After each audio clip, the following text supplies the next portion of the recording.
ہونا ہے پاؤں افگار ہے، کیا ہونا ہے تیرے بیمار کو میرے عیسیٰ، گش لگاتار ہے، کیا ہونا ہے دور جانا ہے رہا دن تھوڑا، کوچ تیار ہے، کیا ہونا ہے کل وہاں دید کا دن آج یہاں آنکھ بیکار ہے، کیا ہونا ہے سب سے چھپ کے کیے جس کے گناہ وہ خبردار ہے، کیا ہونا ہے ان کو رحم آئے تو آئے ورنہ وہ کڑی مار ہے، کیا ہونا ہے کیوں رضا کڑتے ہو ہنستے اٹھو، کیوں رضا کڑتے ہو ہنستے اٹھو جب وہ غفار ہے، کیا ہونا ہے۔ آج کی یہ محفل برسی کے موقع پر منعقد کی گئی ہے۔ صدیق بھائی کی والدہ کی برسی کا موقع ہے، اسی مناسبت سے میں نے قرآن مقدس کی سورۃ الحشر سے ایک آیہ کریمہ تلاوت کرنے کا شرف حاصل کیا ہے۔ اللہ تبارک و تعالیٰ اس کے متعلق مجھے حق کہنے اور آپ سب کو حق سن کر اس پر عمل کرنے اور اسے عام کرنے کی توفیق عطا فرمائے۔ ہر دن لوگ اس دنیا سے ہمارے عزیز، ہمارے اقارب، ہمارے محبوب، ہمارے محب، ہمارے چاہنے والے، ہمارے ماننے والے، ہم سے دوستی کرنے والے یا ہم سے دشمنی کرنے والے، مالدار ہو یا غریب ہو، خوبصورت ہو یا کم خوبصورت ہو، اپنا ہو یا بیگانہ ہو، لوگ اپنی اپنی سیٹیں خالی کر کے، اپنی اپنی جگہ خالی کر کے اس دنیا سے کوچ کرتے جا رہے ہیں، اس دنیا سے رخصت ہوتے جا رہے ہیں۔ اس دنیا میں آنے کا سلسلہ بھی لگا ہوا ہے اور اس دنیا میں جانے کا سلسلہ بھی لگا ہوا ہے۔ اس دنیا میں آنے کی ترتیب تو ہے مگر جانے کی کوئی ترتیب نہیں ہے۔ آنے کی ترتیب یہ ہے کہ پہلے پردادا، پھر دادا، پھر ابا، پھر بیٹا، پھر پوتا، یہ آنے کی ترتیب ہے۔ کبھی ایسا نہیں ہوتا کہ پوتا پہلے آ گیا، دادا بعد میں دنیا میں آئے، ایسا کبھی نہیں ہوتا۔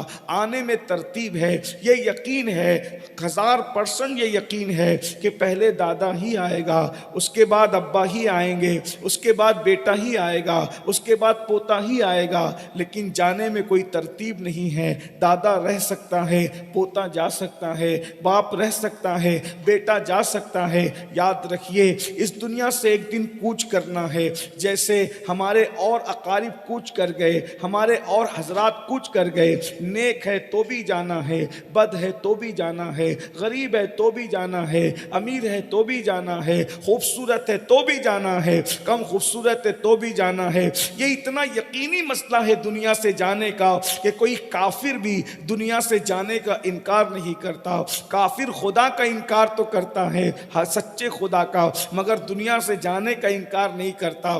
ہر مذہب کا آدمی کہتا ہے دنیا سے جانا ہے، ہر مسلک کا آدمی کہتا ہے دنیا سے جانا ہے۔ میرے بھائیوں، جب یہ بات بالکل واضح ہے کہ دنیا سے جانا ہے تو بتائیے جانے کے لیے کیا تیاری کی ہے؟ انسان چھوٹا سا سفر کرتا ہے، سفر کے لیے تیاری کرتا ہے۔ اگر انسان کا سفر اور بڑا ہو تو تیاری اور بڑی ہوتی ہے، سفر اور بڑا ہو تو تیاری اور بڑی ہوتی ہے۔ بتائیے کیا اس سے بڑا سفر کوئی اور بھی ہے؟ اللہ اکبر، یہ آخرت کا سفر ہے۔ میرا اللہ ارشاد فرماتا ہے یا ایھا الذین آمنوا اتقوا اللہ ولتنظر نفس ما قدمت لغد واتقوا اللہ ان اللہ خبیر بما تعملون۔ اللہ اکبر، میرا رب فرماتا ہے اے ایمان والو، اللہ سے ڈرو، اللہ سے ڈرتے رہو، اللہ سے ڈرو، اور قیامت کے دن کے لیے آگے کو تم کیا عمل بھیج رہے ہو، تم کیا کام بھیج رہے ہو، تم کیا روانہ کر رہے ہو،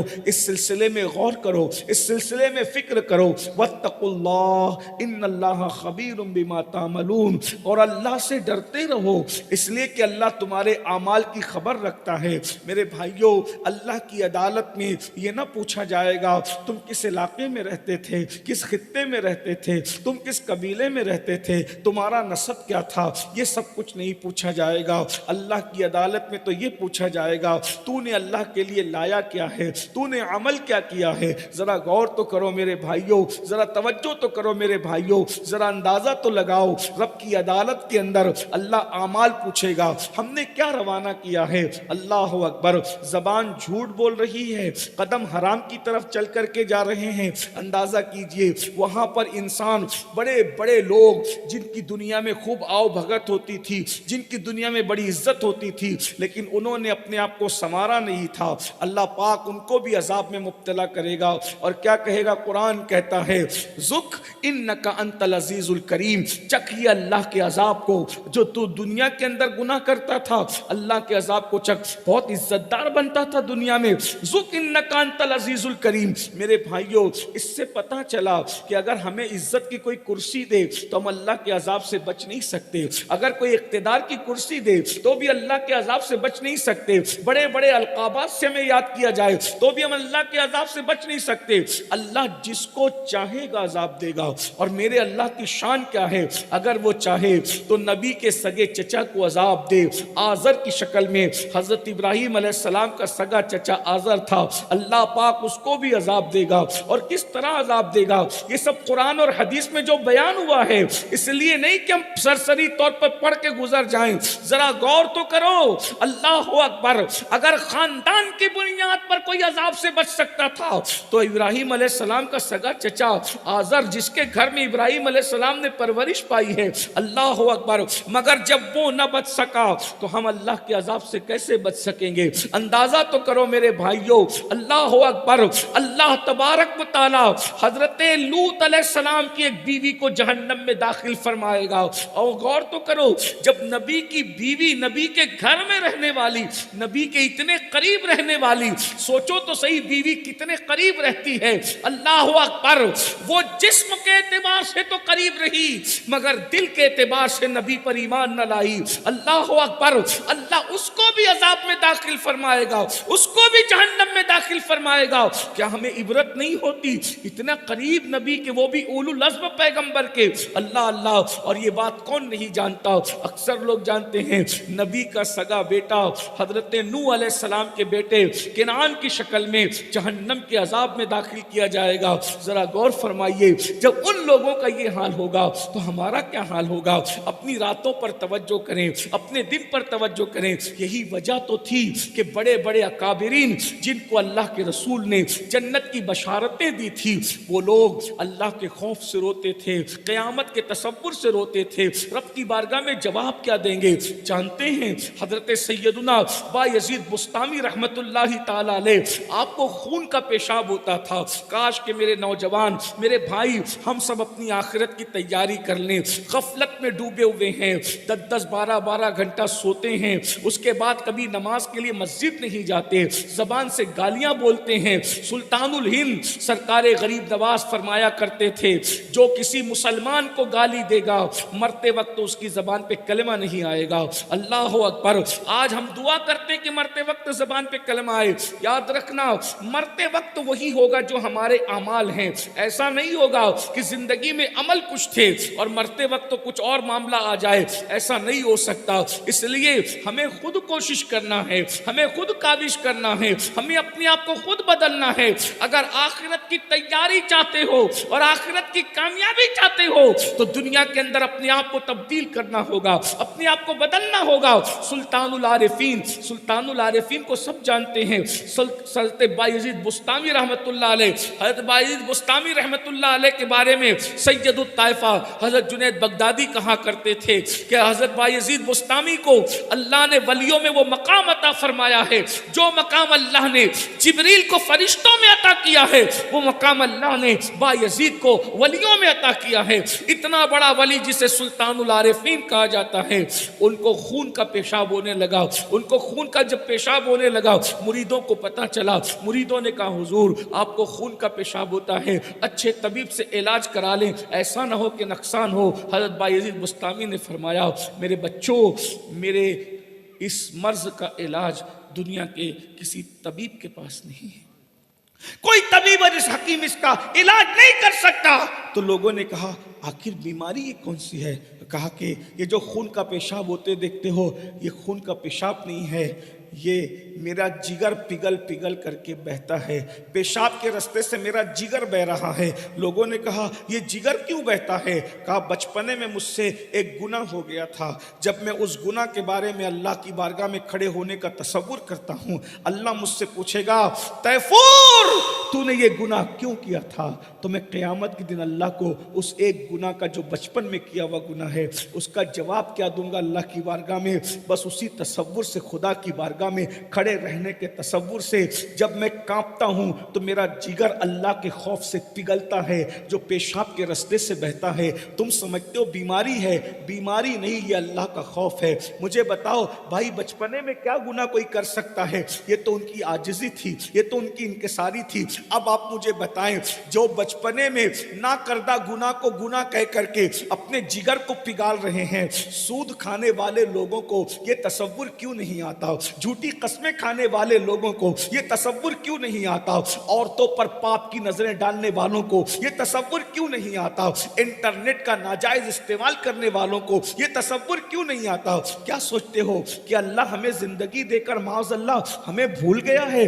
نہیں نہیں، اللہ ہمیں بھولا نہیں ہے، وہ بھولنے سے پاک ہے۔ وہ کہتا ہے واتقوا اللہ ان اللہ خبیر بما تعملون، اللہ سے ڈرو، وہ تمہاری ہر چیز کی خبر رکھتا ہے، وہ تمہیں جانتا ہے۔ لوگوں کے سامنے آپ عزت دار بن جائیں، یہ لوگوں کو دھوکہ دیتے ہو، اللہ کے سامنے عزت دار نہیں بن سکتے۔ ام المومنین سیدہ عائشہ صدیقہ رضی اللہ تعالیٰ عنہ نے ایک بزرگ کو خط لکھ کر کے کہا تھا کہ انسان اگر 7 کمروں میں چھپ کر بھی گناہ کرتا ہے تو اللہ اسے دیکھتا ہے، اور گناہ وہ بدترین جرم ہے 7 کمرے میں چھپ کے کرو گے تو بھی اللہ تمہارے گناہ سے لوگوں کو آگاہ کر کے تمہیں ذلیل کر دے گا، اور اگر 7 کمروں میں چھپ کر اگر تم نیکی کرو گے تو بھی اللہ اس نیکی کی خوشبو کو عالم میں پھیلا کر کے دنیا میں تمہیں معزز کر دے گا، عزت دار کر دے گا۔ آج دیکھیے ہم جب لوگوں کے سامنے بیٹھتے ہیں تو بڑی بڑی ولایت کی باتیں کرتے ہیں، اللہ والی باتیں کرتے ہیں، ہم سے بڑھ کر اللہ والی باتیں کون کرتا ہے؟ لیکن میرے عزیز میرے بھائی، جب ہم اکیلے میں رہتے ہیں تو شیطان کے دوست بن جاتے ہیں، شیطان کے کٹ پتلی بن جاتے ہیں، شیطان کے ہاتھ کا کھلونا بن جاتے ہیں۔ بہت بڑی منزل ہے، بہت بڑی منزل ہے۔ آئیے ذرا جلدی جلدی چلتے ہیں۔ اللہ اللہ، لوگ کیسے آخرت کو یاد کرتے تھے؟ آخرت کی لوگ کہتے تھے، ہمارے اسلاف کہتے تھے ہمیں شادیاں بھی نہیں کرنی ہیں، ہمارے پاس وقت نہیں، شادی کرنے کا وقت نہیں ہے۔ ایسے لوگ بھی تھے کہتے تھے ہمیں شادی کرنے کا وقت نہیں ہے۔ اللہ نے جو آخرت کی ایک منزل رکھی ہے اس کی تیاری میں ہم اتنے مصروف ہیں کہ ہمیں شادی بھی نہیں کرنا۔ میں سوچتا ہوں لوگ آخرت کو یاد کر کے شادیاں نہیں کرتے تھے تو لوگ آخرت کو یاد کر کے زنا کیسے کر لیتے ہیں؟ مجھے حیرت ہوتی۔ ایک مرتبہ آپ نے نام سنا ہوگا، بڑا مشہور نام ہے، میں کوئی نئی بات نہیں کر رہا ہوں، اللہ کرے بھولا ہوا سبق مجھے بھی یاد آئے آپ کو بھی۔ میں پہلے تقریر اپنے آپ سے کرتا ہوں پھر آپ سے کرتا ہوں، میں آپ سے الگ نہیں ہوں، بلکہ میں تو یہ تصور کرتا ہوں، میرا اللہ جانتا ہے، کوئی مائک پر میں چاپلوسی کی بات نہیں کر رہا ہوں، سچی بات کرتا ہوں۔ میں اپنے آپ کو یہ تصور کرتا ہوں کہ تقریر کی ضرورت جتنی زیادہ مجھے ہے اس سے زیادہ کسی کو نہیں ہے۔ آپ مجھ سے بہتر لوگ ہیں، بہت بہتر لوگ ہیں، اللہ کرے آپ کے صدقے میری مغفرت ہو۔ اور ایک بات یاد رکھنا، مغفرت کا اللہ نے کسی کا نام لے کے وعدہ نہیں کیا، چند لوگ ہیں جن کو انگلیوں پر آپ گن سکتے ہیں، بس ان کے ساتھ مغفرت کا وعدہ ہے، اور جن کے ساتھ وعدہ ہے ان کو بھی میں آپ کو بتا دوں جن کے ساتھ وعدہ ہے وہ کون ہے۔ اللہ اکبر، ایک تو انبیاء کی جماعت ہے، ان کے ساتھ مغفرت کا وعدہ ہے۔ اس کے بعد انبیاء کے بعد جن لوگوں کے ساتھ مغفرت کا وعدہ ہے وہ افضل البشر بعد الانبیاء بالتحقیق سیدنا صدیق اکبر ہے، سیدنا فاروق اعظم ہے، سیدنا عثمان غنی ہے، سیدنا مولا علی ہے، سیدنا عبد الرحمن ابن عوف ہے، سعد ہے، سعید ہے، طلحہ ہے، زبیر ہے اور عبد الرحمن ہے۔ اس طریقے سے یہ حضرات جو ہے جنہیں ہم عشرہ مبشرہ کہتے ہیں، مغفرت کا وعدہ سیدہ طیبہ طاہرہ عابدہ زاہدہ راکعہ ساجدہ نقیہ تقیہ زکیہ ام ابیہا سیدہ فاطمہ بنت محمد محمد الرسول اللہ ہیں، حسنین کریمین ہیں، اور اس طریقے سے چند لوگ ہیں حضور علیہ السلام نے جن کو جنت کی بشارتیں دی ہیں، یہ ان لوگوں کے نام ہیں۔ میں بات آ گئی تو ایک بات کروں، جو بات کرنے چلا تھا جنہیں شادیوں کی فرصت نہیں تھی، جب بات آ گئی حضور نے جن کو جنت کی بشارت دے دی ہے، ہم اہل سنت کے عقیدے میں وہ ایسے جنتی ہیں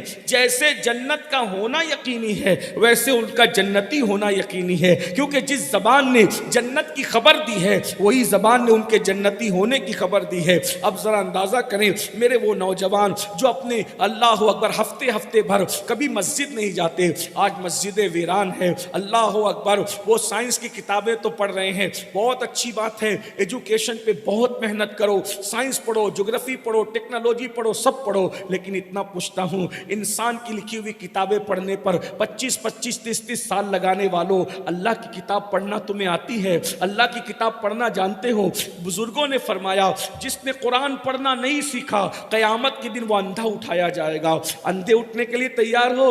دنیا میں آنکھیں برباد ہو جاتی ہے تو دنیا کی زندگی ختم ہو جاتی ہے۔ بولیے ہمیں قرآن پڑھنا آتا ہے، بہت معافی کے ساتھ پوچھتا ہوں، قرآن پڑھنا جانتے ہو؟ اب بتاؤ اگر دنیا میں کوئی اندھا ہے وہ آخرت میں اندھا ہو ضروری نہیں۔ دنیا میں اندھا کب تک رہے گا؟ 60 سال جیے گا اتنا اندھا رہے گا، 80 سال جیے گا اتنا اندھا رہے گا، 100 سال جیے گا اتنا اندھا رہے گا، لیکن آخرت تو ہمیشہ کے لیے ہے۔ اللہ اکبر، وہ 60 70 سال 80 سال کے لیے نہیں ہے۔ اب میرے بھائیوں بتاؤ کتنا وقت لگتا ہے قرآن پڑھنے کے لیے؟ کسی اچھے حافظ قرآن سے قرآن سیکھنا شروع کرو، 2 مہینے میں اگر اس نے 5 پارے پڑھا دیے، یہ قرآن کا معجزہ ہے۔ 5 پارے ہم سیکھتے ہیں، 25 پارے قرآن کے خود بخود پڑھنا آ جاتے ہیں۔ اس لیے اللہ کے بندو قرآن پڑھنا سیکھو، اپنے بچوں کو قرآن پڑھنا سکھاؤ۔ اللہ اکبر۔ تو عرض یہ کر رہا تھا اللہ جن کو اللہ کے رسول نے جنت کی بشارت دی ہے ان لوگوں کا کیا حال ہے؟ اللہ یہ ہیں افضل البشر بعد الانبیاء سیدنا صدیق اکبر رضی اللہ تعالیٰ عنہ۔ یہ ان کو جب آخرت کا خیال آتا ہے، آخرت کا تصور آتا ہے، سیدنا صدیق اکبر کہتے ہیں کاش میں کوئی پرندہ ہوتا۔ یہ صدیق اکبر، حضور فرمانے کہ ابو بکر جنتی ہے، اور بلکہ میں تو کہتا ہوں یار ابو بکر صدیق تو ایسے جنتی، حضرت ابو بکر اور عمر یہ دونوں حضرات ایسے جنتی ہے کہ اور لوگ جنت میں جب جائیں گے تب جائیں گے، ابو بکر و عمر تو آج بھی جنت میں سو رہے ہیں۔ اگر گنبد خضرا میں جنت نہیں ہے تو پھر جنت کس چیز کا نام ہے؟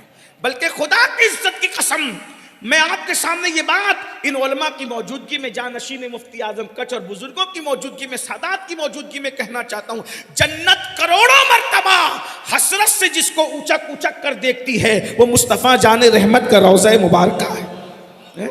جنت جس کی تلاش میں ہے وہ روضہ رسول ہے۔ اللہ میرے امام کہتے ہیں ایک طرف روضے کا نور، ایک سمت منبر کی بہار، بیچ میں جنت کی پیاری پیاری پیاری واہ ہوا۔ نبی جس زمین پر قدم رکھ دیتے ہیں وہ رشک جنت ہو جایا کرتی ہے۔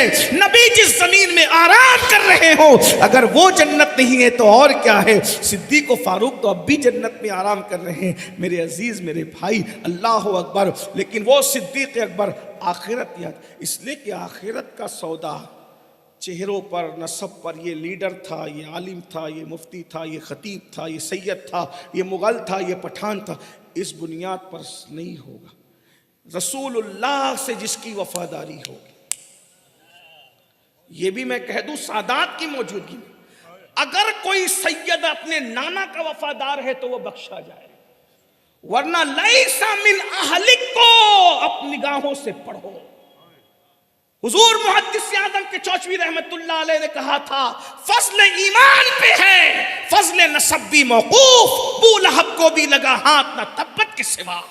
نسب اسی وقت تک کام آئے گا جب تک مصطفیٰ جان رحمت کی وفاداری ہوگی، اگر نبی سے وفاداری ختم ہو گئی تو نسب بھی تمہیں کام نہیں آئے گا۔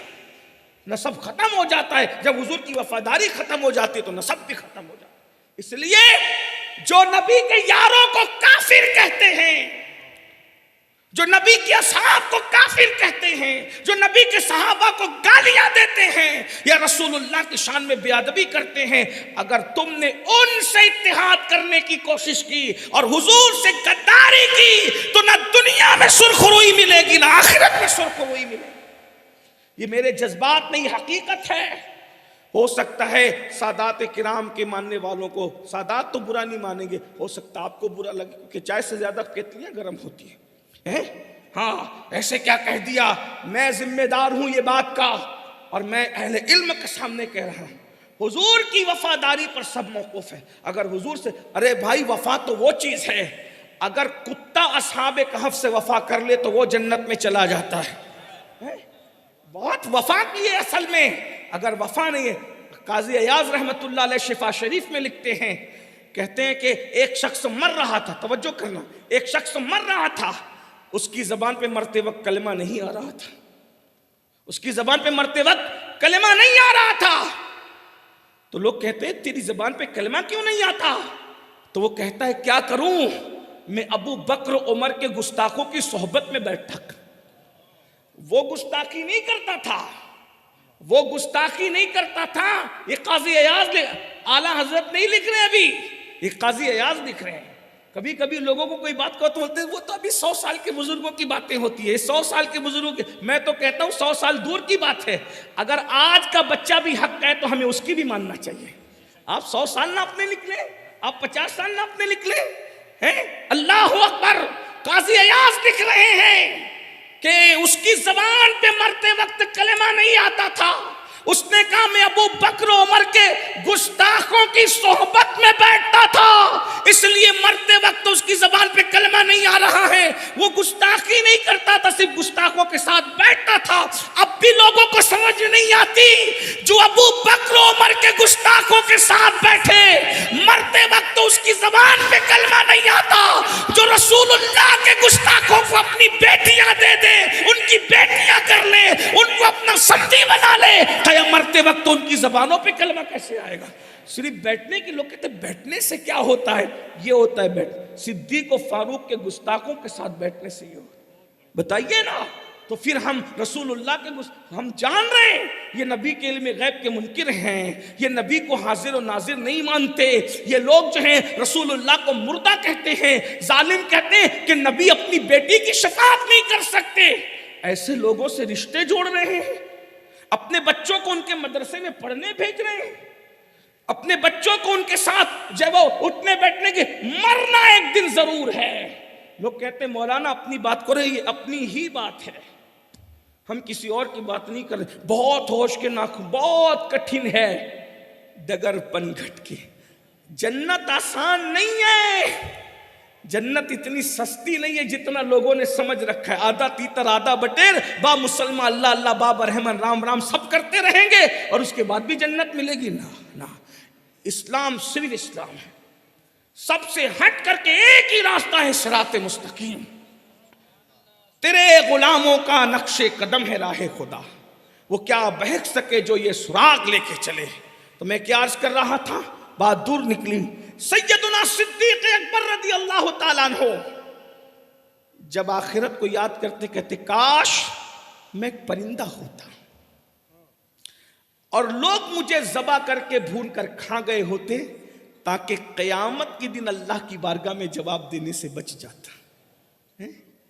قیامت کے دن جواب دینے سے بچنے کے متعلق کہنے کاش میں پرندہ ہوتا، ذبح کر کے کھا گیا ہوتا کہ لوگ کھا لیتے۔ یہ صدیق اکبر کا، فاروق اعظم کیا کہہ رہے ہیں، کہتے کاش میں ایک درخت ہوتا، لوگ مجھے کاٹ کر کے چولہے میں جلا دیتے اور میرا قصہ ختم ہو جاتا، تو میں قیامت کے دن اللہ کی بارگاہ میں جواب دینے سے بچ جاتا۔ سرکار مولا کائنات جس کے بیٹے جنتی جوانوں کے سردار ہیں، لوگ کہتے ہیں مولانا ہمیں اتنا نہ ڈراؤ، ہم تو غوث پاک کے مرید ہیں۔ میں یہ غوث پاک کے باپ 11ویں نمبر اوپر کے باپ کی بات کر رہا ہوں، حسنین کریمین کے بابا، جس کے بچے جنتی جوانوں کے سردار ہیں، جو ولیوں کا سردار ہے، جس کا نام لینے سے مصیبتیں ٹل جاتی ہیں، یہ مولا مشکل کشا۔ لوگ کہتے ہیں مولا علی جب اپنی آخرت کو یاد کرتے تھے، میں سوچتا ہوں مولا علی کیا مولا علی تھے؟ صدیق اکبر جس کے چہرے کو تکتے رہیں اور کہتے ہیں کہ علی کو دیکھنا عبادت ہے۔ ذرا غور فرمائیں، نبی کے مصلی کا پہلا امام جس کے چہرے کو دیکھ کر عبادت کرتا ہو، وہ مولا مشکل کشا جب آخرت کو یاد کرتے تھے تو اپنی داڑھی پکڑ کے کہتے تھے اللہ مجھ پہ رحم فرما، اور یہ کہتے ہوئے جب روتے تھے مولا مشکل کشا تو ایسے تڑپتے اور سسکتے تھے، کہنے والے دیکھنے والے دو قول بیان کرتے ہیں، کہتے جس کسی جوان عورت کا ننھا سا بچہ مر جائے تو وہ عورت کیسے تڑپ تڑپ کے بلک بلک کے روتی ہے اپنی گود اجڑنے کی وجہ سے، ہم مولا علی کو ایسے روتے دیکھتے تھے۔ جیسے کسی کو سانپ ڈستا ہے تو وہ کس طرح سے تڑپتا ہے، اسی طریقے سے ہم مولا علی کو آخرت کی یاد میں تڑپتا ہوا دیکھتے تھے۔ ہمیں کیا ہو گیا ہے؟ جن کی زندگی اتنی پاکیزہ تھی کہ فرشتے جن کی زندگی پہ رشک کرتے ہوں، ایسے لوگ آخرت کو یاد کر کے رو رہے ہیں۔ اپنے آپ میں تھوڑی دیر ڈوب کے میں بھی اور آپ بھی سوچو، ہمیں پیسوں کے گم ہو جانے پہ تو رونا آتا ہے، کاروبار کی مندی پر تو رونا آتا ہے، ہمیں سر درد ہونے پر بھی رونا آتا ہے، حتیٰ کہ کچھ لوگ تو ایسے ہیں کہ بکری کے گم جانے پر بھی رونا آتا ہے۔ ایسا بھی ہوتا ہے گھر مائیں اور بہنیں بیٹھی ہو، اگر دودھ پھٹ جائے تو اس پہ بھی عورتیں رو پڑتی ہیں، دوست بچھڑ جائے تو رونا آتا ہے۔ کبھی ہم اپنے اعمال کو بھی یاد کر کے آج تک روئے اکیلے میں؟ بتائیے کبھی ہم روئے؟ ہم تو اپنے آپ کو ولی سے کوئی کم سمجھنے کے لیے تیار ہی نہیں ہے۔ اعمال شیطانوں جیسے، اعمال منافقین جیسے، اور سمجھ کیا رہے ہم اللہ کے مقبول یہ بھی اللہ کی خفیہ تدبیر میں سے خفیہ تدبیر ہے کہ اللہ تمہارے اعمال کو تمہاری نظر میں سنوار دیتا۔ اللہ جس کو جہنمی کرنے کا فیصلہ کرتا ہے اس کے اعمال کو اس کی نظر میں سنوار دیتا ہے تاکہ وہ دھوکے میں رہے، میں سب بہت اچھا کر رہا ہوں۔ جہاں بیٹھے کسی کی غیبت شروع کر دی، جہاں بیٹھے کسی کی چگلی شروع کر دی، حسد کا شکار ہو گئے۔ اب تو مسلمان ایک دوسرے پہ جادو بھی کرانے لگے، کافروں اور مشرکوں کے بت خانوں میں جاتے ہیں سفلی علم کرانے کے لیے اور جادو کرانے کے لیے۔ اللہ کے رسول علیہ السلام نے فرمایا کہ جادو کرنا تو کفر ہے، میرے آقا علیہ السلام کی حدیث ہے، اس کی تشریح علماء نے کی ہے۔ جادو کرنے کرانے والے ان کی تو شب برات میں بھی مغفرت نہیں ہے، اللہ شب برات میں جادو کرانے والوں کو نہیں بخشتا۔ میرے بھائیوں ہم کہاں ہیں؟ ہم نے دین سیکھا ہی نہیں، ہم تو یہ سمجھ رہے ہیں کہ ہم بخشے جائیں گے اور ہم بہت بڑے ہیں۔ اللہ کے رسول صلی اللہ علیہ وآلہ وسلم، میں بات سمیٹتے ہوئے عرض کروں کیونکہ ٹائم زیادہ ہوا، مجھے ایک دوسری تقریب میں شریک ہونا ہے۔ ویسے میں نے ہمارے بڑے بھائی کے یہاں شادی ہے، ہمارے سید یاسین باپو کے یہاں، اور مجھے وہیں رہنا تھا، لیکن یہاں کے متعلق جب کہا گیا، ایک عزیز نے ایک جملہ ایسا کہا کہ میں یہاں آنے پہ مجبور ہو گیا، اور باپو نے بھی کہا کہ آپ چلے جائیں۔ ایک عزیز دعوت دینے کے لیے آئے تھے اور انہوں نے کہا کہ اگر کچھ میں آپ ہمیں اللہ رسول کے فرامین سنانے نہیں آتے تو قیامت کے دن ہم آپ کا دامن پکڑ کر اللہ کی بارگاہ میں عرض کریں کہ ہم تو اس کو بلا رہے تھے مگر یہ آتا نہیں تھا۔ میں لرز گیا کہ کہنے والے ایسے بھی عاشق لوگ ہیں، محبت کرنے والے اس طرح کی بات کرتے ہیں۔ میں نے کہا کہ اب کچھ بھی ہو تو میں شادی کی تقریب چھوڑ کر کے آیا ہوں، اور باپو نے مجھ سے کہا کہ آپ چلے جائیں، میں حاضر ہو گیا ہوں، ورنہ میں تو اہل کچھ سے بڑی محبت ہے مجھے، یہاں کے سادات مجھے محبت دیتے، اور بالخصوص سارے کچھ کی محبت ایک طرف، اور ہمارے سید حسین شاہ باپو کی محبت اور مفتی صاحب کے خاندان کی محبت میرے ساتھ ایک طرف۔ یہ لوگ حسین شاہ باپو نے کہا کہ ہم اپنے خاندان کا آپ کو ایک فرد سمجھتے، تو یہ میرے لیے اعزاز کی بات ہے۔ لیکن کیا کریں، ناکام یہ قسمت کی چھوٹی سی کہانی تھی۔ بیدم شاہ کا شعر ہے، ناکام یہ قسمت کی چھوٹی سی کہانی تھی، تم نے تو اسے بیدم افسانہ بنا ڈالا۔ ناکامی قسمت کی چھوٹی سی کہانی تھی، تم نے تو اسے بیدم افسانہ بنا ڈالا۔ میں آپ سے یہ عرض کرنا چاہتا ہوں، آخرت کی تیاری کرو۔ قبر سب کو دباتی، ہم کیا ہے، میں قادری ہوں، میں چشتی ہوں، سائیں میں قادری چشتی ہوں، مجھے قبر کیا دبائے گی۔ آئیے تھوڑا سا چلتے ہیں، شاعری کی دنیا سے لے کر حدیث کی دنیا میں شاعری کی دنیا سے ذرا نکلو باہر، حدیث کی دنیا میں بہت شعر شاعری میں اپنا وقت لگاتے ہو، تھوڑا حدیث کی کائنات کی بھی سیر کرو۔ کڑوے جملے ہوں گے لگے گا، لیکن سیر کرو۔ اللہ کے رسول صلی اللہ علیہ وآلہ وسلم کی سگی 4 بیٹیاں، 4 شہزادیاں، کتنی؟ 4 شہزادی، اور چاروں شہزادیوں میں سے 3 شہزادیاں رسول اللہ کی ظاہری حیات میں دنیا سے تشریف لے گئی. حضور حیات تھے ظاہری طور پہ، تبھی تینوں شہزادیاں دنیا سے تشریف لے گئی. ایک شہزادی صحابہ موجود رہی، مخدومہ کائنات سید ملکہ فردوس بری، ام الحسنین ام ابیہا، میرے نبی کی سب سے لاڈلی شہزادی، اور وہ بھی حضور کے جانے کے 6 مہینے کے بعد دنیا سے چلی گئی. حضور کے سارے اولاد بہت مختصر سی عمر میں دنیا سے چلے گئے. اس کا مطلب یہ ہے کہ دنیا اگر بہت اچھی ہوتی تو اللہ تعالیٰ نبی کے بیٹوں کو بیٹیوں کو اس دنیا میں ہمیشہ رکھتا. محبوب کی اولاد کا بھلا کون نہیں چاہتا؟ محبوب کی اولاد کا بھلا کون نہیں چاہتا؟ محبوب کا بھلا کون نہیں چاہتا؟ جو محبوب کا برا چاہے یہ محبت ہی نہیں. تو پتہ چلا دنیا میں رکھنا بھلا چاہنا نہیں ہے، اپنے پاس بلا لینا بھلا چاہنا. تو آقا علیہ السلام نے فرمایا حیاتی خیر لکم و مماتی خیر لکم، میرا دنیا میں رہنا بھی تمہارے لیے خیر ہے اور دنیا سے جانا بھی تمہارے لیے خیر ہے. اور یہ بات بھی آپ سے کہہ دوں، یہ دنیا میں جتنی راحت اور آرام ہے اس سے بہت زیادہ آرام قبر میں ہے انشاءاللہ. اگر حضور علیہ السلام سے وفاداری کر لو، بس ایک میں پوائنٹ رکھنا چاہ رہا ہوں، حضور سے وفاداری کر لو، اللہ کے محبوب سے وفاداری کر لو، یہ دنیا سے بہتر قبر. ابھی جنت کا ذکر نہیں کرتا، صرف قبر کا ذکر کرتا. قبر جنت نہیں ہے، جنت کے باغوں میں سے ایک باغ ہے. اور اللہ کے رسول فرماتے ہیں کہ نبی کے وفادار کے لیے قبر اتنی بڑی کر دی جاتی ہے کہ مشرق سے مغرب تک کی قبر لمبی چوڑی کر دی جاتی ہے. لوگ سمجھتے ہیں کہ یہ 2 گز زمین ہے، ہم تو نبی پر ایمان لانے، غیب پہ ایمان لانے والے لوگ ہیں.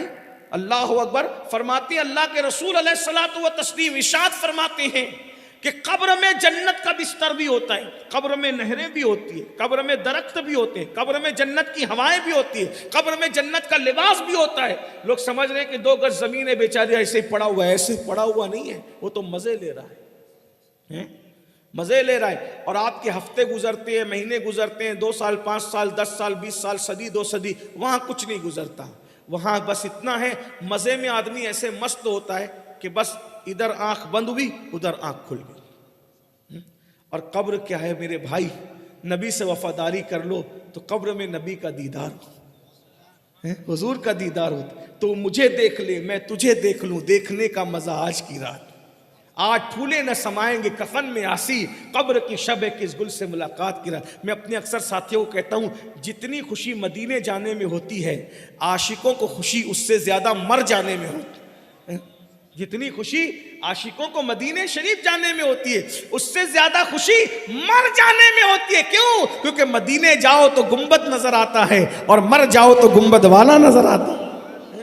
ذرا غور تو کریں، گنبد دیکھنے میں جو مزہ ہے گنبد والوں کو دیکھنے میں کیا. اور یہاں تو گنبد دیکھتے دیکھتے کوئی ہاتھ پکڑ کے ہٹا بھی دیتا ہے، چلو وقت وہ ہٹ جاؤ، مگر وہاں تو کوئی ہٹانے والا بھی نہیں ہے. جی بھر کے دیکھتے رہو، دیکھتے رہو اور دیکھتے رہو. فرماتے میرے امام کہتے قبر میں لہرائیں گے تا حشر چشمے نور کے جلوہ فرما ہوگی جب طلعت رسول اللہ. خاک ہو کر عشق میں آرام سے سونا ملے.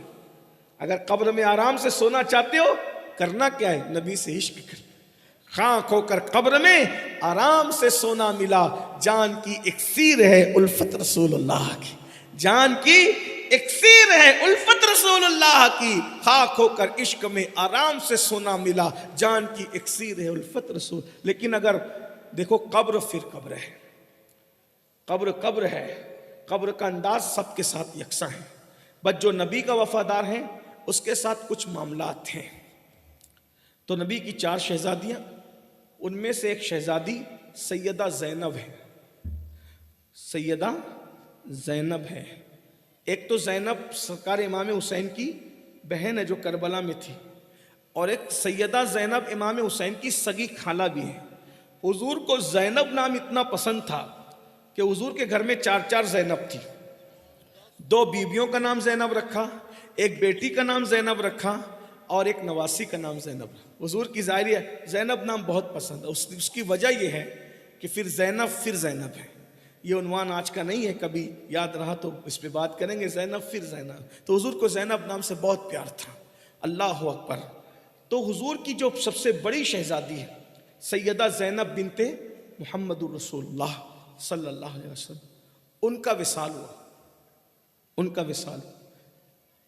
تو حضور علیہ السلام کی آنکھوں میں آنسو تھے۔ تو پوچھنے والوں نے پوچھا حضور کیوں رو رہے ہیں؟ فرمایا میری بیٹی کی محبت میں رو رہا ہوں، کیونکہ قبر نے زینب کو ایسے دبایا ہے۔ توجہ کر، کس کا ذکر؟ یہاں ابھی مریدوں کا ذکر نہیں ہو رہا ہے بھائی، ابھی غوث پاک غریب نواز کے مریدوں کا ذکر نہیں ہو رہا ہے۔ برا مت ماننا، میں کوئی آپ کے سامنے یعنی کہ بزرگوں کی گستاخی لے کر نہیں آیا، اور میں تو لعنت کرتا ہوں بزرگوں کے گستاخوں پر، لیکن جو حقیقت ہے وہ، اور میں کہاں سے پڑھ رہا ہوں اس کو بھی میں آپ کو حوالہ دے دوں تاکہ آپ گھر جا کے اس کو چیک کر لینا۔ شرح الصدور میں علامہ جلال الدین سیوطی رحمۃ اللہ علیہ لکھ رہے ہیں، جلال الدین سیوطی کہ اللہ کے رسول علیہ السلام فرماتے ہیں میری بیٹی زینب کو قبر نے ایسے دبایا کہ انسان اور جنات کے سوا سب نے اس دبانے کی آواز کو سنا۔ فرمایا اگر قبر کے دبانے سے کوئی بچ سکتا تھا، حضور علیہ السلام کی حدیث، حضور کی سب سے بڑی بیٹی، سب سے بڑی شہزادی، آقا علیہ السلام فرماتے ہیں میری بیٹیوں میں سب سے اچھی بیٹی میری زینب ہے، سب سے افضل بیٹی سیدہ فاطمہ ہے، فرماتے ہیں میری سب سے اچھی بیٹی۔ اور ایک بات یہ بھی آپ کو بتاؤں، سیدہ زینب کی طبعی موت نہیں ہوئی ہے، سیدہ زینب کی شہادت ہوئی۔ نبی کی شہزادیوں میں زینب شہید ہوئی ہے، اور شہید ہونے کی وجہ جب مکے سے ہجرت کر کے مدینہ منورہ آ رہی تھی، شکم میں بچہ تھا، کافروں نے نیزہ مار کے اونٹ سے گرا دیا، تو بچہ تو اسی وقت گر گیا، لیکن اس صدمے میں اتنی رہی کہ آخری عمر تک اسی صدمے میں رہی، اور اسی صدمے میں آپ کا انتقال، آپ دنیا سے تشریف شہید ہوئی ہیں، اللہ کی راہ میں شہید ہوئی۔ اور آ کر روتے ہوئے فرماتے ہیں کہ میری بیٹی اگر قبر کسی کو نہ دباتی، قبر کے دبانے سے کوئی بچ سکتا تھا تو وہ میری بیٹی زینب تھی، لیکن قبر نے زینب کو بھی نہیں چھوڑا، زینب کو بھی دبا، اور ایسے دبایا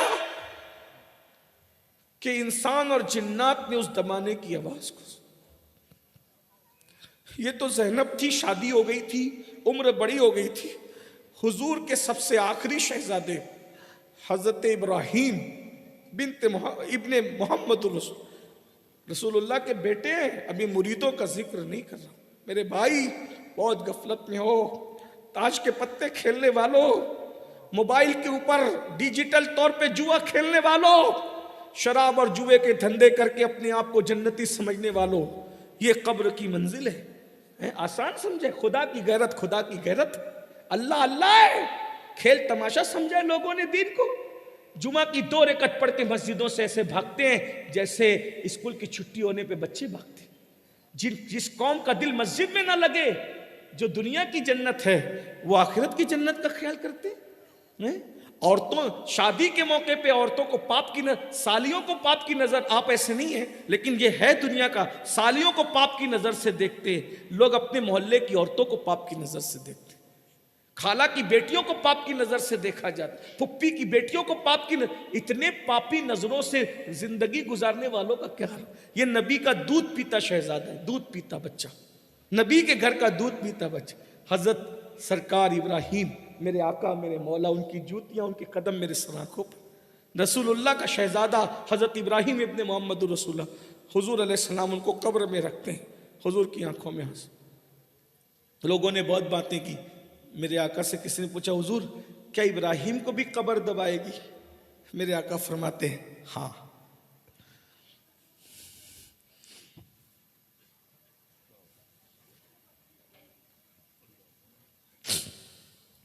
نبی کا دودھ نبی کے گھر کا دودھ پیتا بچہ، آقا فرماتے ہیں ہاں دبائے گی، مگر اتنا ہے کہ سب کو دبانے کی کیفیت الگ الگ ہے، سب کو دبانے کی کیفیت الگ الگ، عمل کے حساب سے دبائے گی، انسان کے حساب سے دبائے گی۔ صحابہ کرام نے پوچھا حضور آپ کے وفادار کو کیسے دبائے گی؟ تو میرے آقا علیہ السلام فرماتے ہیں بلی کو دیکھا ہے، بلی چوہے کو بھی پکڑتی ہے اور بلی اپنے بچے کو بھی پکڑتی ہے، دونوں کو منہ میں پکڑتی ہے، دانت میں پکڑتی ہے دونوں کو، لیکن چوہے کو پکڑتی ہے تو اس کو خون کر دیتی ہے، اس کو مار ڈالتی ہے اور اپنے بچے کو دانت کا نشان تک نہیں لگنے دیتی. تو میرے آقا علیہ السلام فرماتے ہیں قبر جب غدار کو دبائے گی تو اس کی پسلیاں آپس میں مل جائیں. قبر جب بے نمازی کو دبائے گی اس کی پسلیاں آپس میں مل جائے گی. قبر جب زانیوں کو، شرابیوں کو، جواریوں کو، اللہ رسول کے غداروں کو دبائے گی پسلیاں آپس میں مل جائے گی. اور جب قبر نبی کے وفاداروں کو دبائے گی تو ایسے دبائے گی جیسے برسوں سے ماں بچے جدا ہوتے ہیں تو ماں کس طریقے سے اپنے بچے کو اپنے سینے سے لگاتی ہے، آقا فرماتے قبر بھی اسی طریقے سے اپنے سینے سے لگائے، اس طریقے سے دبائے گی. اب یہ گارنٹی کون لائے کہ امین القادری کو ماں کی طرح دبائے گی؟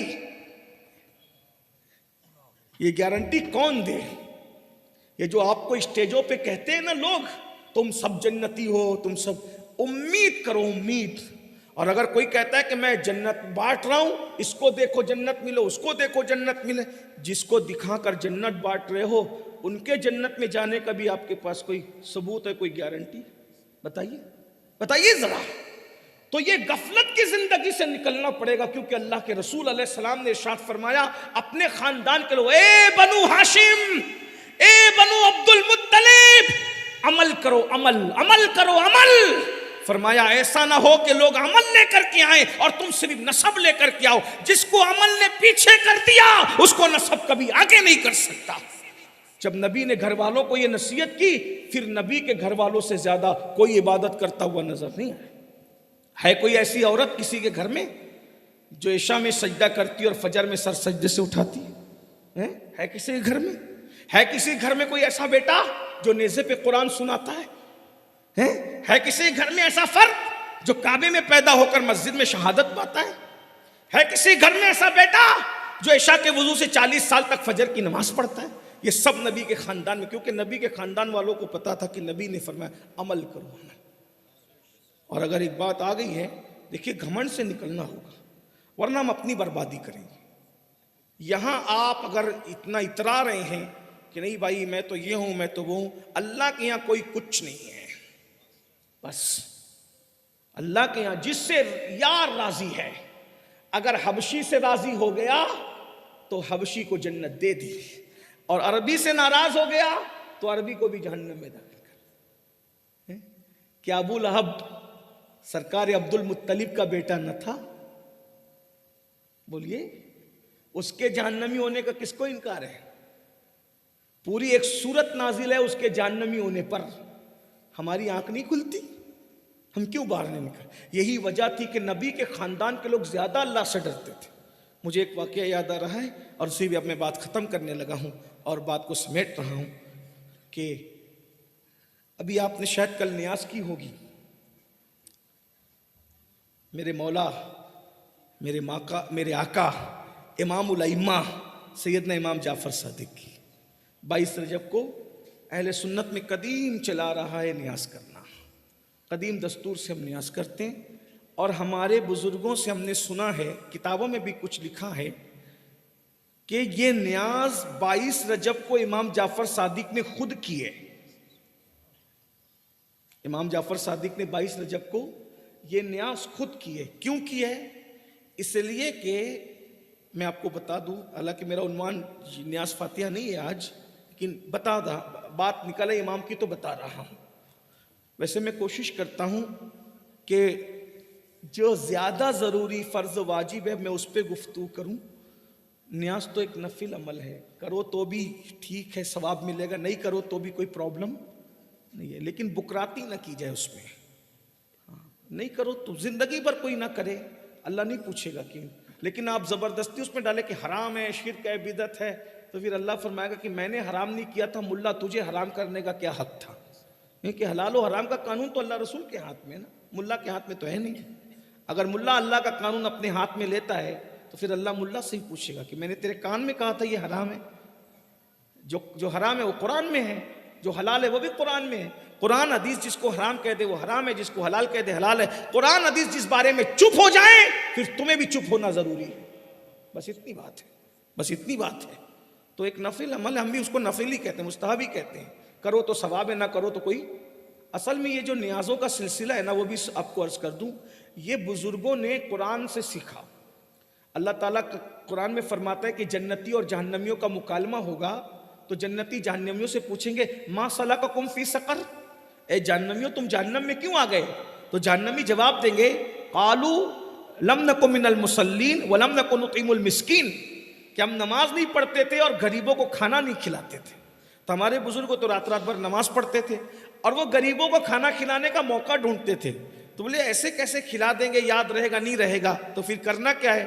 بولے نبی کی 12ویں کا نام ہوگا اور غریبوں کا کھانے کا کام ہوگا، غوث پاک کی 11ویں کا نام ہوگا، غریبوں کے کھانے کا کام ہوگا، غریب نواز کی 6ٹی کا نام ہوگا اور غریبوں کے کھانے کا کام ہوگا، امام جعفر صادق کا نام ہوگا، غریبوں کے کھانے کا کام ہوگا، امام حسین کی 10ویں عاشورہ کا نام ہوگا اور غریبوں کے کھانے کا کام ہوگا۔ پھر لوگ کہتے ہیں یہ کھچڑا ہی کیوں بناتے ہیں، یہ پوری ہی کیوں بناتے ہیں؟ میں نے کہا یہ بھی غریبوں کی محبت میں، کیونکہ تم پر تو چربی چڑھی ہے، تم مدرسے کا چندہ چرا کر جو چاہے کھا لو پی لو، لیکن یہ غریب بیچارے ایسے ہیں کہ سال سال بھر بیت جاتے کبھی یہ پوری کی شکل نہیں دیکھتے۔ بولے چلو بھائی امام کے وقت میں پوری ہی بنائیں گے، اس لیے کہ پوری ہی بنے گی تو ان کو کھلا دی جائے گی تو ان کی روح تر ہو جائے گی۔ یہ اس طریقے سے بریانی غوث پاک کے نام پہ بنے گی تو ایک اچھا کھانا۔ دیکھیں نیاز میں ہمارے یہاں ہمیشہ اچھے کھانے بنتے ہیں، کیوں؟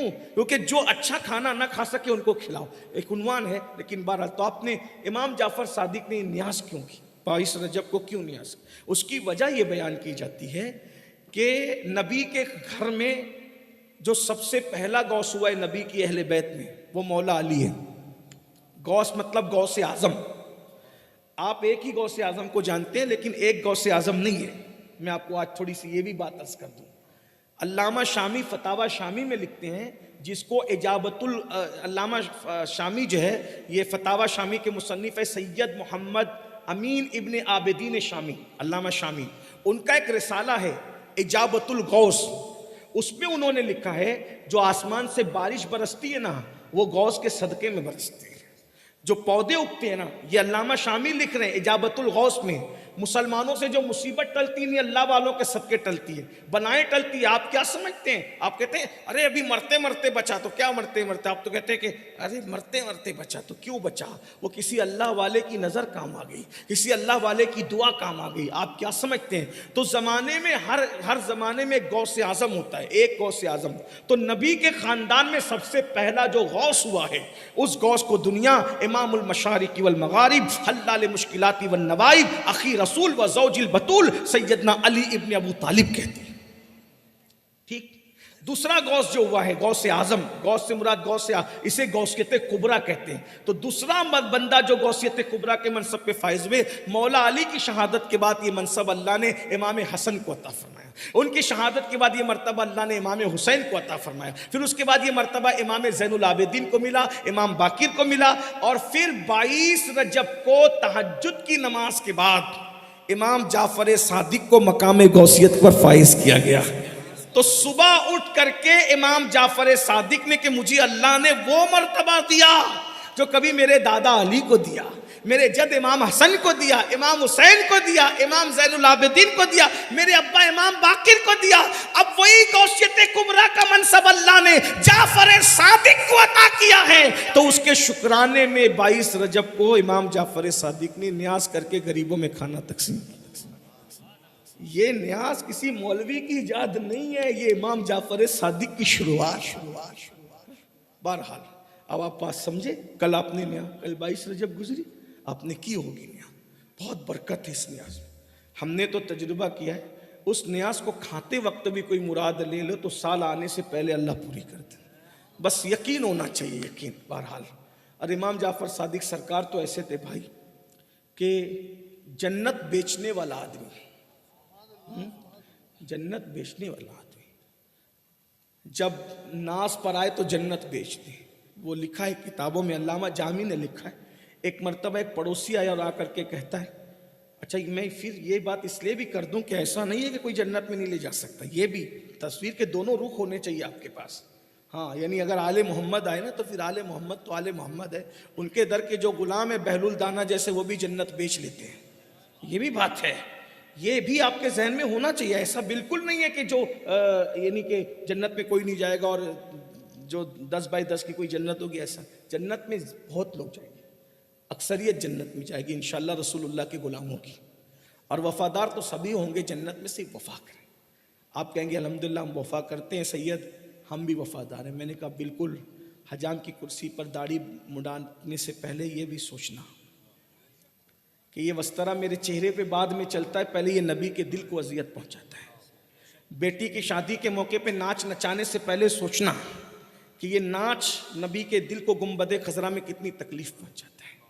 ہاں، ڈیجیٹل جو ہے وہ جوئے، جس کے بارے میں آقا فرماتے ہیں کہ جو جوا کھیلے گا قیامت کے دن اس کا ہاتھ سور کے خون میں رنگا ہوا، خنزیر کے خون میں رنگا۔ تو یہ وفاداری کا مطلب صرف یہ نہیں ہے کہ آپ صلاۃ السلام پڑھ لیں، تقریر میں غلام یہ رسول میں موت بھی قبول ہے کا نعرہ لگا لیں، نہیں۔ وفاداری اصل یہ ہے کہ جو حضور علیہ السلام نے فرمایا، حضور کی تعظیم کرتے ہو اس پہ عمل کرو، جس سے رکنے کا حکم دے دیا اس سے رک جاؤ، جس کو منع کیا وہ منع، جس کا حکم ہے وہ کرو۔ یہ وفاداری کی اصل نشانی ہے۔ تو چلے بات پوری کر رہے ہیں، ایک بات کہنا چاہتے تھے، اس میں ایک نکل آئی، تو اگر آپ اجازت دیں تو میں کہہ دوں۔ امام جعفر صادق کا ایک پڑوسی تھا، وہ آیا، کہا سرکار مجھے گھر بیچنا ہے، گھر بیچنا، علامہ جامی لکھ، مجھے گھر بیچنا ہے۔ امام صاحب نے، سرکار امام جعفر صادق سرکار نے فرمایا ٹھیک ہے خرید لیں گے۔ حضرت کتنے میں خریدیں گے؟ بولے بھائی دیکھو ایسا ہے، جنت لے لو، جنت کا محل لے لو اور یہ گھر ہمیں بیچ دو۔ پہلے کے لوگ بڑے عقیدت کے پکے تھے۔ ایک بات یہ بھی یاد رکھنا، جنت لینے کے لیے بہت نیک ہونا ضروری نہیں ہے، جنت لینے کے لیے یقین کا ہونا ضروری ہے، یقین میں پختگی۔ دعا کی قبولیت کے لیے بھی یہی ہے، دعا کی قبولیت کے لیے بھی نیک ہونا ضروری نہیں ہے، یقین ہونا ضروری۔ پہلے لوگوں کو بہت اعتماد تھا، یقین تھا سیدوں پر، اب تو لوگ سیدوں پر بھی انگلیاں اٹھاتے ہیں، ان پہ بھی باتیں کرتے ہیں لوگ۔ بہرحال نصیب کی بات ہے، نصیب کی بات ہے۔ اب لوگ کسے چھوڑیں گے کسے رکھیں گے خدا جانے، نصیب کی بات ہے۔ جن کے اندر شریف خون ہوتا ہے وہ اہل بیت پہ کبھی نہیں بھونکتے۔ کتے بھی جو ہے نا وہ انسان دیکھ کے بھونکتے ہیں کہ میں اس گھر کا چوکیدار ہوں، گھر کے مالک کو نہیں بھونکنا چاہیے۔ تو رسول اللہ کی اولاد کون ہے؟ مالک کی اولاد ہے۔ جو مالک کی اولاد پہ بھونکتے ہیں پھر ان کا انجام کیا ہو؟ حضور علیہ السلام نے تو اتنا سخت تو بول دیا ان کے بارے میں، اگر آپ حدیث سن سکتے ہیں تو میں کہہ دوں۔ آقا فرماتے ہیں جو نبی کی آل کا حق نہ جانے وہ تین میں سے کوئی ایک ہوگا، یا تو زنا کی پیداوار ہوگا، یا تو ناپاکی کے دور کی پیداوار ہوگا، یا پھر وہ منافق ہوگا۔ آل نبی کو تولنے والے دیکھے تینوں میں کون ہے؟ نبی یہ پاک نے فرمایا۔ برا لگتا ہے لوگوں کو یہ کہنے، تو تمہیں اس وقت احتیاط نہیں ہوتی جب تم نبی کی اولاد پر باتیں کرتے، نبی کی آل پہ بھونکتے؟ ایسا نہیں کرنا۔ حضور فرماتے ہیں جو میری آل کی محبت میں مر جائے وہ ایمان پہ مرے گا، شہادت کی موت میں، بستر پہ مرے گا تو بھی شہادت کا مقام۔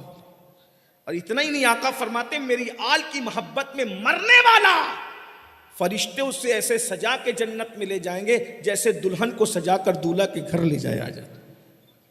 یاد رکھنا۔ بہرحال لوگ یقین والے تھے، کہہ دیا اس شخص نے سرکار بالکل جنت کا محل میں لیتا ہوں، اپنا گھر آپ کو دیتا ہوں، لیکن لکھ کے دینا پڑے گا سرکار آپ کو۔ امام جعفر صادق بادشاہ نے لکھ کے دے دیا، اس کا گھر ہم نے لے لیا اور جنت کا محل دے دیا۔ کیوں؟ یہ جنت کیوں نہ بیچیں؟ نانا ہی تو مالک ہے، دادا لوگ ہی تو جنت کے جوانوں کے سردار ہیں، اور پر دادا ایسا کہ جب تک ٹکٹ نہ دے کسی کو، چٹھی نہ دے، کوئی پلسرات سے سلامتی سے گزر نہیں سکتا۔ سرکار نے فرمایا نا علی جس کو چٹھی دے گا وہی جنت میں جائے، اور اس حدیث کو کس نے بیان کیا؟ ہاں، یہ بھی سمجھنے کی بات ہے۔ آج کل کچھ لوگ بکھیڑا کھڑا کرتے ہیں، بولے وہ صحابہ اور اہل بیت میں نہیں بنتی تھی، تم نے اپنے جیسا سمجھا ہے صحابہ کو اور اہل بیت کو؟ ارے ان میں جتنی بنتی تھی تیرے باپ میں اور تیری اتنی نہیں بنتی، ان میں جتنی بنتی تھی، ورنہ اہل بیت کے فضائل صحابہ بیان کر رہے ہیں، صحابہ کے فضائل اہل بیت بیان کر رہے ہیں۔ کیا محبت تھی ان میں، قرآن نے ان کی محبت کو بیان کیا ہے۔ اللہ اکبر۔ یہ جو حدیث ہے نا علی جس کو چٹھی دے گا وہی جنت میں جائے گا، اس حدیث کو بیان کرنے والا کون ہے؟ افضل البشر بعد الانبیاء سیدنا صدیق اکبر ہے۔ اور اس کا بیک گراؤنڈ بھی ہے کہ ایک بار صبح ہوئی تو صدیق اکبر مولا علی کو دیکھ کے مسکرا رہے ہیں۔ مولا علی پوچھتے بھائی ابو بکر کیوں مسکرا رہے ہو؟ کل رات حضور کی بارگاہ میں بیٹھا تھا، حضور نے تمہارے لیے بہت بڑی بات کہی۔ کیا کہا؟ کہا کہ علی جس کو چٹھی دے گا نا وہ جنت میں جائے گا۔ مولا علی ہنس پڑے، کہا بھائی علی تم کیوں ہنستے ہو؟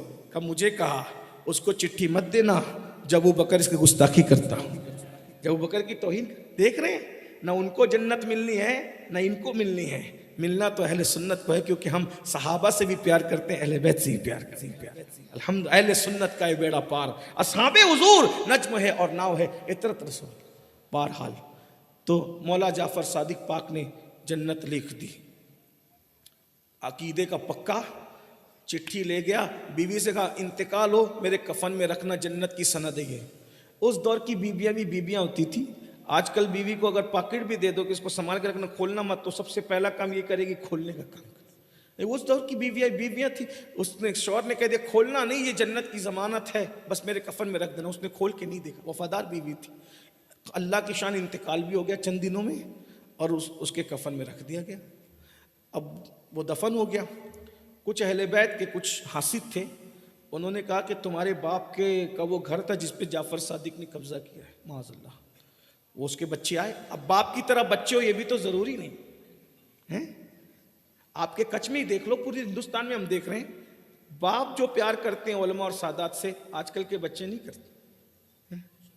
اللہ کرے کریں، کیونکہ دیکھیے ہمارا سنورنا کوئی معنی نہیں، ہم سورے اپنی اولاد کو بھی سنواریں، ہم سورے اپنی اولاد کی بھی تربیت کریں، یہ بات ضروری ہے، ورنہ آپ جاؤ گے آپ کے خاندان سے سنیت چلی جائے گی۔ بچوں کو سنیت بتانی ہوگی، محرم شریف کی محفلوں میں جاؤ، اپنے بچوں کو پوتوں کو ساتھ میں لے کے جاؤ تاکہ اہل بیت کی محبت ان کے دل میں رہے۔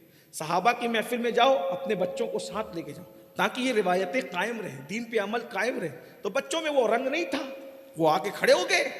امام جعفر صادق بادشاہ کہنے لگے ہم نے سنا ہے کہ یہ گھر ہمارے باپ کا آپ نے لے لیا۔ کہا بھئی ہم نے خریدا ہے۔ کہا کتنے میں خریدا؟ کہا جنت کے بدلے محل کے۔ کہا یہ کوئی سودا ہوتا ہے؟ کہا لیکن ہم نے سودا کیا، دینے والا راضی تھا، لینے والا راضی تھا، بات ختم۔ تو کہا یہ سودا ہوا، اس کی گارنٹی کیا ہے؟ کہا جا کے تمہارے باپ سے پوچھو، یہ بات مجھ سے پوچھتے ہو، تم اپنے باپ سے جا کر کے پوچھو۔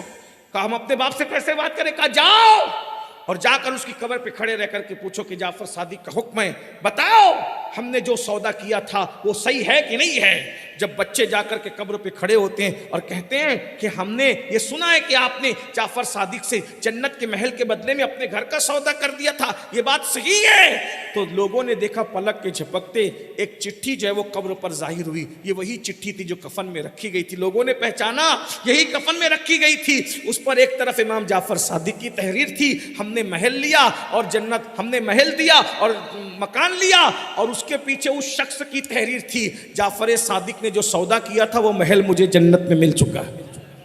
ایسی ہستی، اب سننا، ایسی ہستی اب آخرت کا خوف جب سامنے آتا ہے ان کی کیا کیفیت ہو؟ ایسی ہستی کہ جب آخرت کا خوف سامنے آتا ہے۔ امام جعفر صادق سرکار، بادشاہ امام جعفر صادق، جب کوئی ان سے ملنے آتا تھا، مصافحہ کرنے آتا تھا، آپ اس کا ہاتھ پکڑ لیتے اور ہاتھ پکڑ کے اس سے کہتے تھے، کس سے؟ اپنے مریدوں سے، اپنے پیار کرنے والوں سے، اپنے چاہنے والوں سے، مجھ سے وعدہ کرو کہ اگر قیامت کے دن تیری مغفرت ہو، کیونکہ مغفرت کس کی ہوگی تو اللہ ہی جانے، فَيَغْفِرُ مَن يَشَاءُ، جس کو چاہیں گے بخشیں گے، وَيُعَذِّبُ مَن يَشَاءُ، جس کو چاہیں گے عذاب دیں گے، اب جس کو چاہیں گے دیں گے عذاب۔ ہزاروں سال عبادت کرنے والے کو چاہیں گے تو اس کو بھی عذاب دیں گے، اور کتے کو پانی پلانے والے سے خوش ہو جائیں گے تو اس کو بھی جنت دیں گے۔ بس رضا کی بات ہے، وفا کی بات ہے، جس سے چاہے راضی ہو جائے، جس سے چاہے ناراض ہو جائے۔ ناراض ہونے پر آتے ہیں تو ہزاروں سال عبادت کرنے والے کو گلے میں توق ڈال کے لعنت کا جہنمی بنا دیتے ہیں، اور راضی ہونے پہ آتے ہیں تو کتے کو پانی پلانے پہ بھی جنت، رستے پہ سے تکلیف دینے والی چیز کو ہٹا دینے پہ۔ کیا پتا چلا؟ کسی گناہ کو چھوٹا سمجھ کے مت کرو، کہ پہاڑوں سے ٹھوکر نہیں لگتی، ٹھوکر تو چھوٹے چھوٹے پتھروں سے لگا کرتی ہے۔ اسی لیے کسی گناہ کو چھوٹا سمجھ کے مت کرو، اور کسی نیکی کو چھوٹی سمجھ کے چھوڑو مت، کیونکہ قطرے قطرے سے دریا بن جاتا ہے۔ پتہ نہیں کون سی نیکی پسند آ جائے، ہر نیکی کرو۔ اگر کسی مسلمان کو دیکھ کر مسکرانے کی نیکی کر سکتے ہو تو مسکرا لو، مرغی کو دانا دے سکتے ہو تو دے دو، پانی پلا سکتے ہو تو دے دو، کتے کو سائے میں بٹھا سکتے ہو تو بٹھا دو، کسی یتیم کے سر پہ ہاتھ رکھ سکتے ہو، جو نیکی ہاتھ آئے جلدی جلدی کرتے جاؤ، کچھ مت چھوڑو، اور ہر گناہ سے بچو، پتہ نہیں کس پہ پکڑ ہو جائے۔ طویل عنوان ہے۔ امام جعفر صادق سرکار، میرے بادشاہ امام جعفر، اللہ اللہ میرا دل چاہتا ہے کہ ان کی سیرت ہی پڑھتا جاؤں، لیکن وقت اس کی اجازت نہیں دیتا۔ میں بات ختم کرتے کرتے ہاتھ پکڑتے تھے جو مسافہ، اور کہتے تھے بول، وعدہ کر، اگر قیامت کے دن تیری بخشش ہو گئی تو تو اللہ کی بارگاہ میں میری سفارش کر کے مجھے بخشوائے گا۔ امام جعفر صادق دیکھ رہے جنت ادھر بیچ رہے، اور جب آخرت کا خیال آ رہا ہے تو کیفیت کیا ہے؟ اپنے مریدوں سے چانے ماننے والوں کا ہاتھ پکڑ کہ اگر تیری بخشش ہوگی۔ یہ جو جلسے میں بیٹھے ہیں بہت ممکن ہے، آپ لوگ برا مت ماننا، آپ اللہ والے لوگ، ایک مثال دے رہا ہوں، بہت ممکن ہے کہ جن کو کرسی پہ بیٹھنے کے لائق ہم نے نہیں سمجھا اور ان کو جگہ نہیں دی اور دھکے دے کے محفل سے نکال دیا گیا، ہو سکتا ہے وہ جنت کی دولہا بنائے جائے، ہو سکتا ہے۔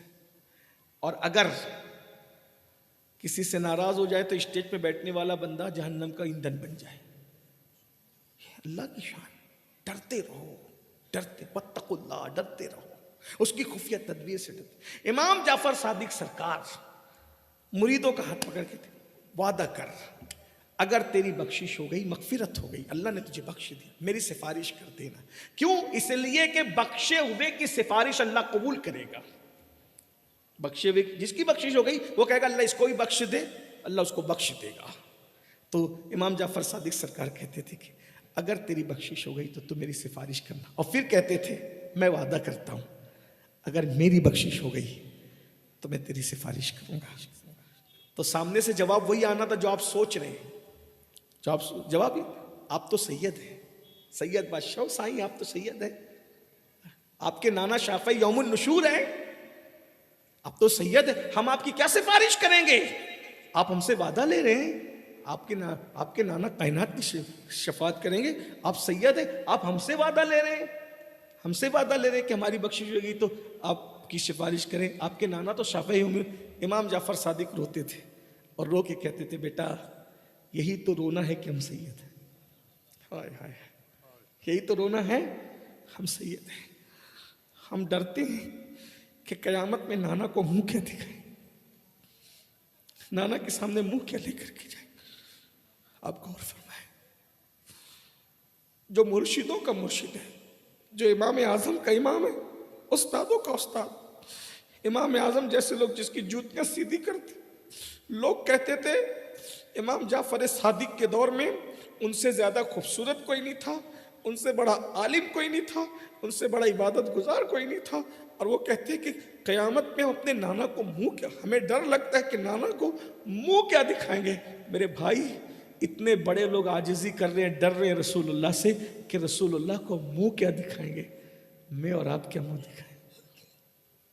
بس اتنا سن لیں، ٹوٹے ٹوٹے میرے جملے، اگر قیامت میں حضور کا سامنا ہوا اور حضور نے منہ پھیر لیا، ناراض ہوا، اذان کے وقت تیرے گھر میں ٹی وی چلتا تھا، کرکٹ کھیلنے کے لیے تو تیرے پاس ٹائم تھا، میری آنکھوں کی ٹھنڈک نماز کے لیے تیرے پاس ٹائم نہیں تھا، تو دوستوں کے لیے تو وقت نکال سکتا تھا، کبھی تو نے اللہ کے لیے وقت نہیں نکالا۔ تو غیبت کے لیے تو 2-2 گھنٹہ بیٹھتا تھا، کبھی 2 گھنٹے میرے درود کے لیے بھی تو بیٹھا تھا؟ ذرا غور کریں نا، ہم غیبت جب شروع کرتے ہیں نا 2-2 3-3 گھنٹہ کرتے ہیں، موبائل پر بھی آدھا گھنٹہ بات ہو رہی تو اس کی غیبت، جتنی دشمنوں کی غیبت کرتے ہو اتنا وقت بھی کبھی محبوب پہ درود پڑھنے کے لیے نکالا ہے کیا؟ سوچو تو صحیح، کہاں ہو؟ آئیے توبہ کیجیے، سب توبہ بدلیے، اپنی زندگی کا آغاز کیجیے۔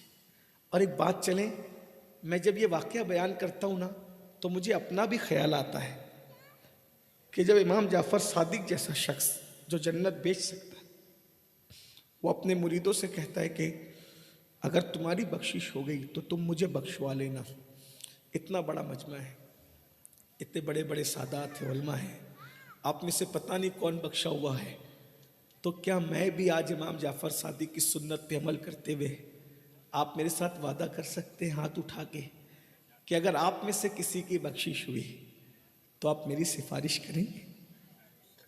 بتائیں ہاتھ اٹھا کے وعدہ کر. کتنے لوگ اگر آپ کی اٹھا کے وعدہ کر لیں کیا جاتا ہے؟ میرا کام بنتا ہے، آپ کا بگڑتا کیا ہے؟ وعدہ کر لیں. اگر آپ میں سے کسی کی بخشش ہو گئی، بولیے آپ میری سفارش کریں کہ یہ ہمارا خادم تھا، یہ چیخ پکار کرتا تھا، حضور کے عشق پہ بولتا تھا، یہ بھی حضور کی غلامی کرتا تھا، بولو میری سفارش کرو گے؟ ہاتھ اٹھا کے سب لوگ بولو. ممبر والوں سے بھی اتنے بڑے بڑے سادات ہیں، سید زادے، سید بادشاہ، میرے آقائے نعمت، جی آپ سب لوگ ہاتھ اٹھا کے وعدہ کرتے ہیں. اللہ کرے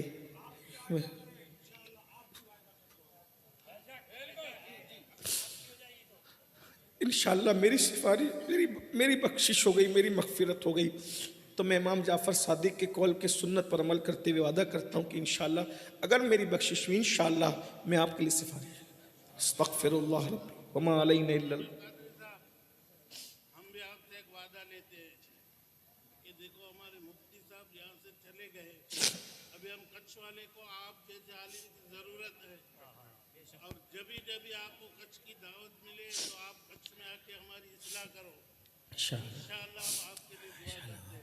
میرے سید بادشاہ، میں نے بتایا آپ کے حسین شاہ باپو بہت محبت فرماتے ہیں، اور مفتی صاحب کا پورا گھر، وہ کہتے ہیں کہ تو ہمارے گھر کا فرد ہے، لیکن بس یہی ہے کہ میری مصروفیات اور دیگر معاملات. بابا صاحب فرما رہے ہیں کہ ہم جب بلائیں آئیں انشاءاللہ میں کوشش کروں گا، وقت رہا تو ضرور آؤں گا. اللہ پاک کی بارگاہ میں دعا کرتا ہوں اللہ ہم سب کو عمل کی توفیق عطا فرمائے. آج آپ سب لوگ توبہ کر کے یہاں سے جائیں گے نا انشاءاللہ، سب نماز کی پابندی کریں گے نا انشاءاللہ. اپنے بچوں کو قرآن پڑھائیے، تعلیم دیجیے اور سنی اداروں میں پڑھائیے. اپنے بزرگوں کی محنت کو ضائع مت کیجیے، مفتی صاحب قبلہ کی محنت کو ضائع مت کیجیے، انہوں نے عشق رسول کا جو ماحول بنایا اس کو ضائع مت ہونے دیجیے. تو امید ہے انشاءاللہ. اور بد مذہبوں سے بچیے، چاہے بد مذہب روافظ کی شکل میں آئے، چاہے بد مذہب نواسب کی شکل میں، ناسبی کی شکل میں آئے، چاہے گستاخ رسول ہو، چاہے گستاخ اولیاء ہو، چاہے گستاخ صحابہ ہو، چاہے گستاخ رسول ہو. کسی گستاخ کو مت پکڑیے، بلکہ امام اہل سنت کا جو مسلک ہے، تیرے غلاموں کا نقش قدم راہ خدا، وہ کیا بہک سکے جو یہ سراغ لے کے چلے. جنا بنے گی محبان چار یار کی قبر، جو اپنے سینوں میں یہ چار باغ لے کے چلے. لحد میں عشق رخے شہ کا داغ لے کے چلے، اندھیری رات سنی تھی چراغ لے کے چلے. استغفر اللہ ربی من کل ذنب واتوب الیہ وما علینا الا البلاغ. السلام علیکم ورحمۃ اللہ.